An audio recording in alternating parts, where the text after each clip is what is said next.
So this question is for both of you guys. How does hormonal changes affect like mental health and like your body?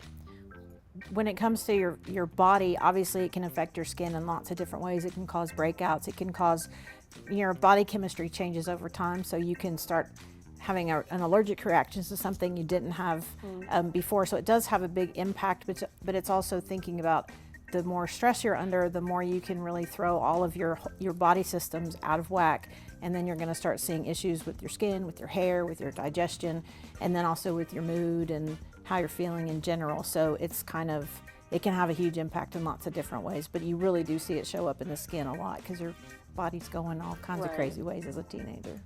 And obviously, being a teenager, you'll see it appear different ways. It'll appear physically, emotionally, mentally.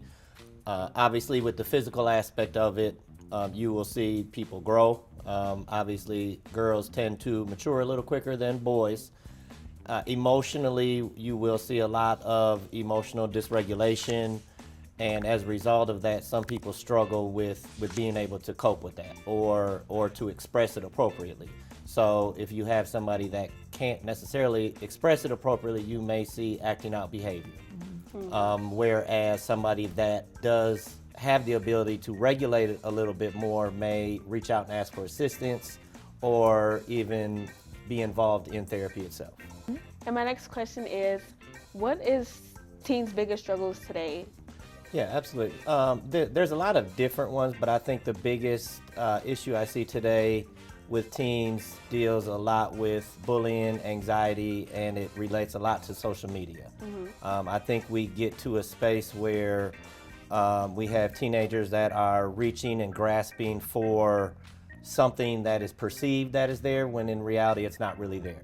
So when you have a good support system of not only peers and friends, but also family support systems that kind of keep you grounded and mindful of your day-to-day needs that need to be fulfilled, it's much easier to stay grounded than kind of getting down a rabbit hole that I think even as adults we sometimes get down on social media. I don't know. So, so it is necessary to remain grounded and not have this premonition of this actor or this athlete and think everybody can do it. Sometimes we're just here for different reasons, and we need to find the lane that we're here for. Yeah, I think it's easier for people to get caught up in what do other people think of me? How are they thinking of me? What are they? And I tell because I'm a teacher too, I tell my students all the time, and I even tell my aesthetics clients, other people's opinion of you is really none of your business. That's on them. Right. And you have to know who you are. You have to reach out to the people that are going to really listen to you and support you. And you've got to take care of yourself because, if you're not doing it, not like you're going to have a team around you doing it for you.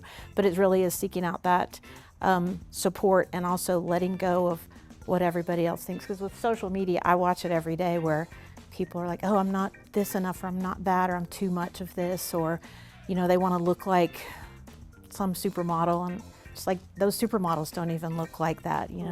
It's all an illusion, and it's what's real in front of you right now. That's I think that's the most important thing, is focusing on how awesome you are and if other people don't recognize them, they can, never mind, I'm not gonna say that. And just to wrap that up quick, I think oftentimes people get lost in the journey and they see the end result. So there you do have these actors and athletes that may have not been provided the opportunity as a kid, but you don't see that struggle. All you see is the end result. So embracing being comfortable with the uncomfortable is important. You have to make yourself uncomfortable and be okay with that.